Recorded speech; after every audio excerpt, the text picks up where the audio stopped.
So it turns out for Halloween, I wanted to be this guy.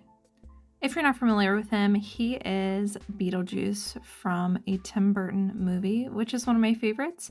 And it's an older film, but still good. Give it a try, give it a watch.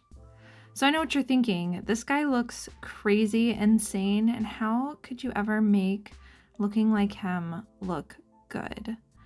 Well, that was the challenge I found myself with, and I am going to be showing you today how I recreated this look in a female version to look a little bit more cute, a little bit more put together, but still very Beetlejuice. So one of the first things I noticed about Beetlejuice is he has really crazy messy hair, and while I already have crazy messy hair, we're going to try to make it look a bit more put together while still having those creepy vibes. So if you're still trying to achieve the same look that I am, you can wrap some curls around a curling wand while alternating which direction and also the angle. This just gives a messy wave. I'll be showing you this product in a minute, but first let's put on our primer so it can dry and soak into the skin while we are getting our hair ready. I personally chose to use the Too Faced Hangover Primer, as this is a look that is going to require some tackiness so that everything will stay onto the skin. And I wanted to give that time to soak in while I finished the rest of my hair.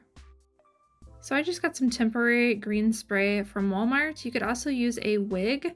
I personally just chose to do it this way, and I don't recommend doing this inside because it gets everywhere. But if you're like me and you want to get things completely green all over your bathroom, all over your hands, all over everything, you can choose to do this paper towel method, which is just holding it behind as you spray the hair. I then shook my hair a little and sprayed it with some really strong freeze hairspray. Now I am basically creating my regular routine with some foundation, concealer, and eyebrows, and basically just creating a flawless base the way that I normally would to prepare for the rest of the makeup. Next, I'll be taking some bright white powder that I found also at Walmart, I believe, and I'm basically going to be patting that all over my face haphazardly, leaving patches behind because, again, I want my real skin to poke through as well as the ghostliness, as that's how Beetlejuice has his white makeup. I use a brush just to buff that into the skin a little bit, not necessarily to make it consistent, but to make sure there aren't flakes everywhere. Then I'm going to be taking a gray toned eyeshadow, which I'm going to be using to contour. To get this ghostly look, I think it's important to use something gray tone. This also had a little bit shade of purple, which went along with the Beetlejuice look because his two colors are green and purple. I'm just going and contouring the face where I normally would, along the cheekbones, sides of the nose, and jawline, then going back in with another darker gray tone contour color. Again, this one had a little bit of purple in it, but I think it worked perfect for what I was going for. So I'm really carving out and not diffusing as much and just basically creating somewhat of a reverse ombre on all those different parts of my face that I would normally contour. And this contrasts very well with the white powder that we had before, giving you that kind of ghostly, sunken in face look. You can basically use any gray tone powder. I use one from an older NYX eyeshadow palette, which, you know, it doesn't have to be contour. You can use eyeshadows, you can use whatever, because we are just creating a little bit of a cosplay here. The main thing you want to do is blend, blend, blend, blend, blend, and each time you go darker with a color, you want to diffuse it a little less. Like I said before, we're trying to create somewhat of an effect that is going to actually make it look like your face and be diffused out rather than looking like makeup.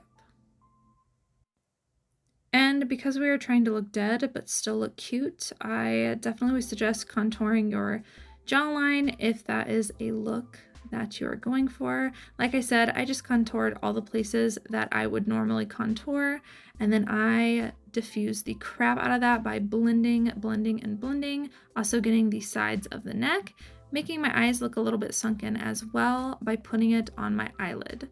We are going to be using this Morphe palette, using the greens and the purples. As I said, those are the colors that he likes to use.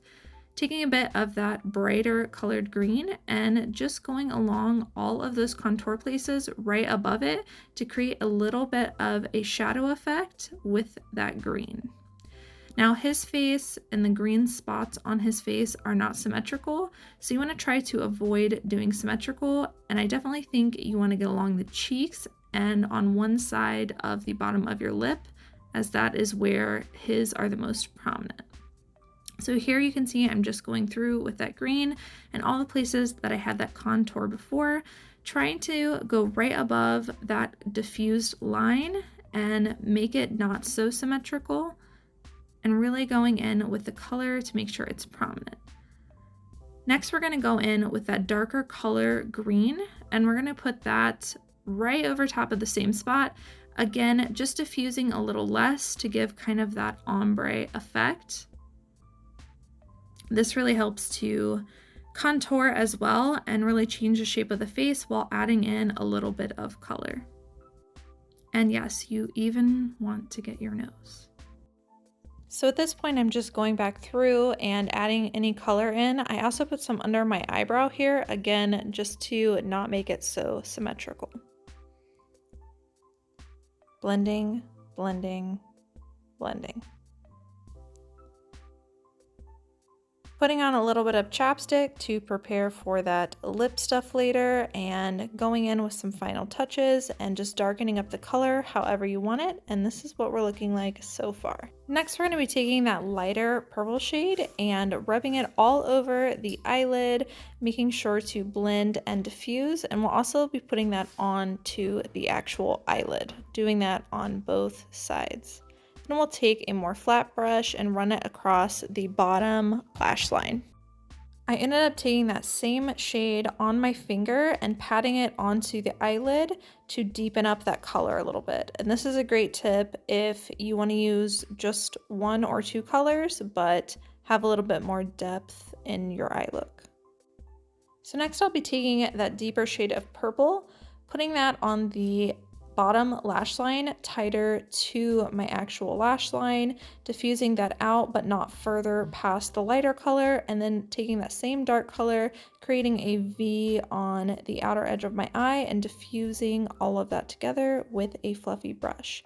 Later I'll take a smaller brush, add a little pop of white on the inner corners just to brighten it up. Then I take a little bit of that lime green color and put it on one side of my eye just to again create that not so symmetrical look and add a bit more of that green color. So this is what we're looking like now. I personally chose to add white eyeliner to my bottom lash line since I have hooded eyes. Put on a little bit of bottom mascara as I'm wearing extensions, but if you want to add actual false lashes, this would be the step you'd want to do that. And then you definitely want to spray with a ton of setting spray. Here I'm choosing which color I want. I started out with a purple, realized that was not dark enough, and so I added this little bit of red to create this look. So here's the final look without any costumes and some softer lighting. And now I will show you my costume, a little peek and some bright lights to show you just how vibrant and pretty this look is, and small peep at my costume. So I hope you guys enjoyed this quick tutorial on turning into Beetlejuice in a little bit more of a glam fashion. Thanks for watching.